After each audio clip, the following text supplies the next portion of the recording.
and Shavua Tov. I've said peace and have a blessed week in Hebrew. This is Greg Cooper, and you are tuned in to the Hebrew Perspective. Today, we're going to do a little bit of something different. We're going to call this the Acts chapter 29 intermission, Greek versus the Hebrew. I had a pretty interesting week. First, I'd like to give thanks to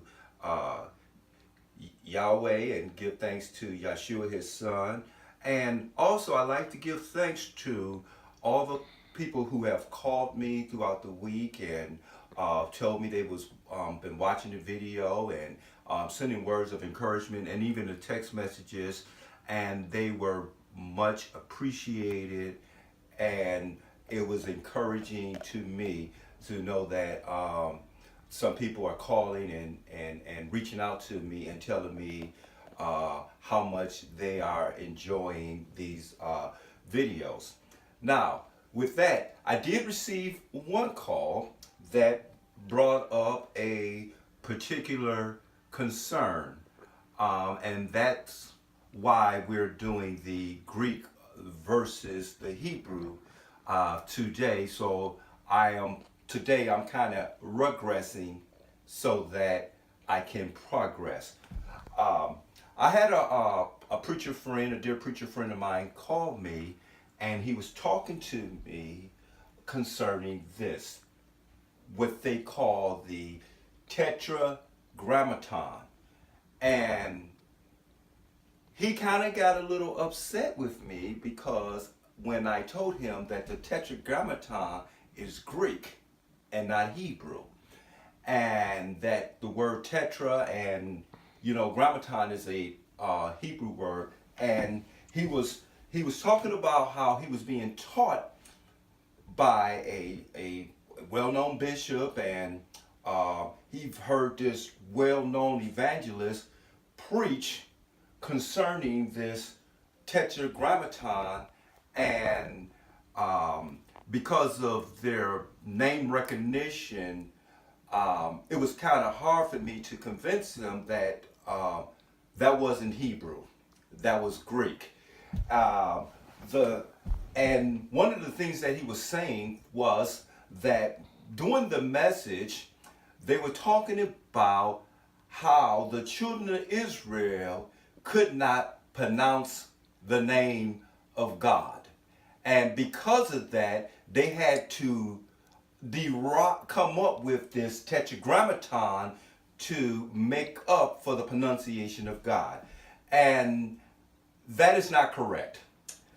In the Hebrew, you pronounce the word by pronouncing the letter. This is the name of God in the Hebrew, and it's go Yud, Hey, Vav, Hey. This is how this is the modern Hebrew, the name Yahweh came up. Yud, Hey, Vav, Hey. Yahweh. You see that, how I pronounce the letters. And when he was talking about the abbreviation, oh, this is a highlighter. I need my little marker. Just had it in my pocket. The abbreviation will just be these two letters.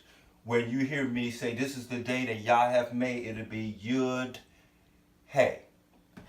Now, one of the problems is when you learned the Bible in your traditional church, you basically learned it from a Greek perspective, both Old and the New Testament.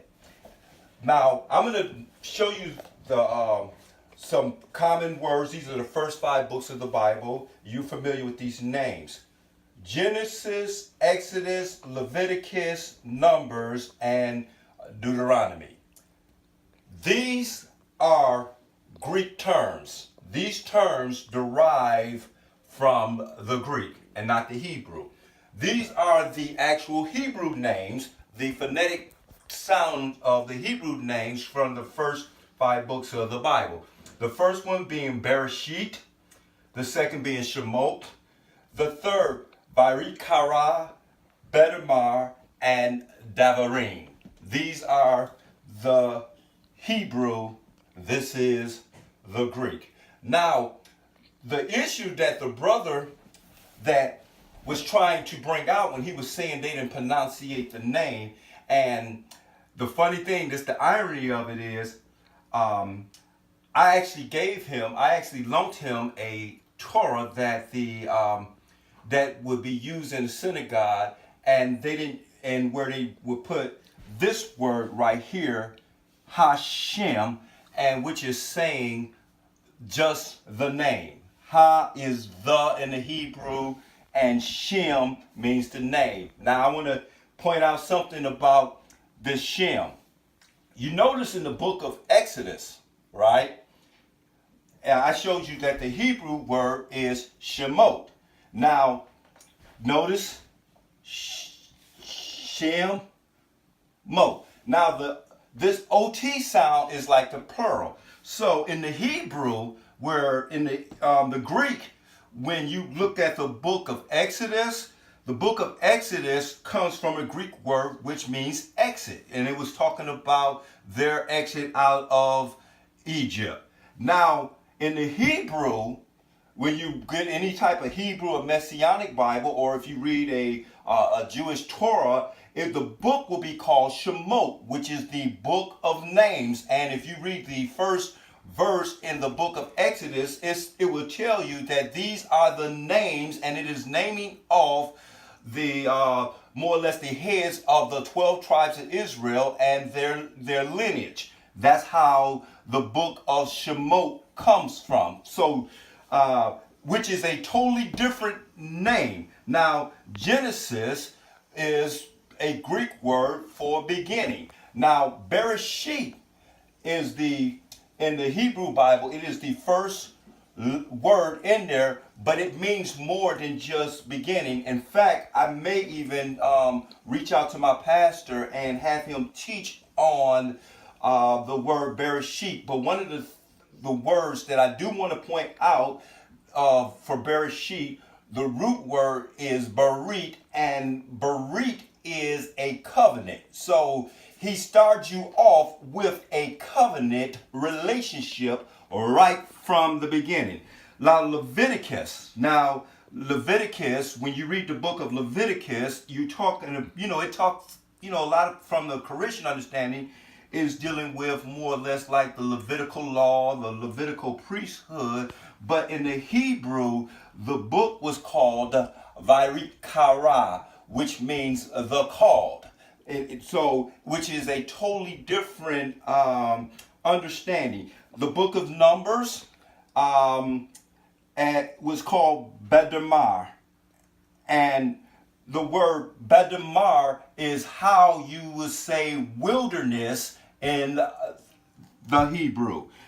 When you read the book of Numbers, this was about their experience in the Bedamar, the wilderness. Now, so one of the things that, when I was going through with this brother and then explaining, I was, telling him that I know that he said this, but when I'm going through these Hebrew language classes, that I am learning this professionally, where I'm paying an enrollment fee, have to purchase a textbook, and all that. In fact, I'm starting a new semester in the Hebrew language class, and this upcoming Saturday, where I'll be getting more into the Paleo Hebrew, which is kind of different from this. It's the Masoretic text. It'll be dealing more with the ancient. This is the Masoretic text with an Aramaic script.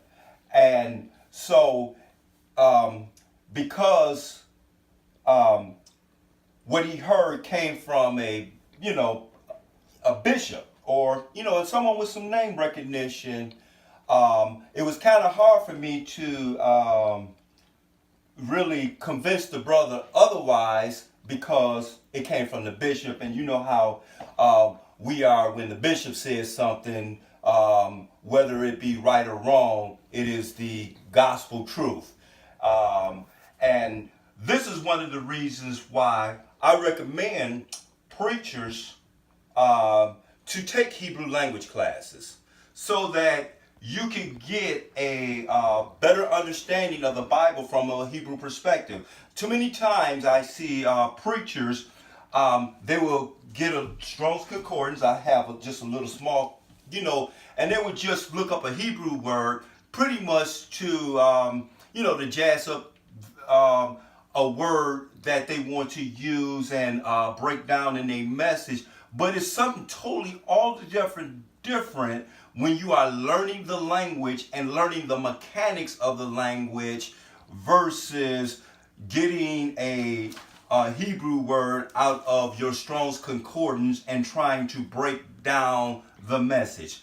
That is not Hebrew, and that's what a lot of preachers that are out there breaking down Hebrew words are making errors when it comes to the Hebrew, because they just did a 5-minute glance. It wasn't no in-depth evaluation of the Hebrew, so today is Shavuot.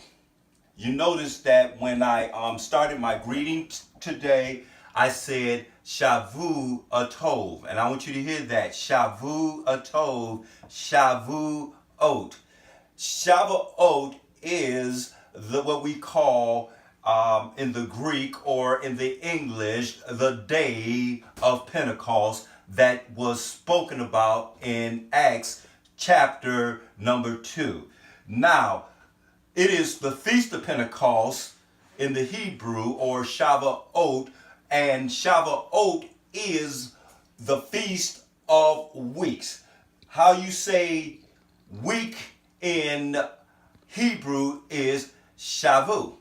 When I said Shavu Atov, I was telling you to have a blessed week. Tov being, telling you to have a happy, blessed week. Shavu Atov, that's how you say that in the Hebrew. And Shavuot is the Feast of Weeks. And for a quick review, when I was saying that, like in the Jewish Torah, where they wasn't going to use the name of God because the name of God can be pronounced in spite of what has been taught out there. You just pronounce the letters. They would put Hashem, the name, and I want you to remember that when I say Shamo. This is Greg Cooper, and you are tuned in to the Hebrew Perspective, and we will pick back up with Acts chapter number 29, but I will be coming out of Daniel chapter 9 to precept Acts chapter 29. So thank you for tuning in, and I'll see you next time, and shalom.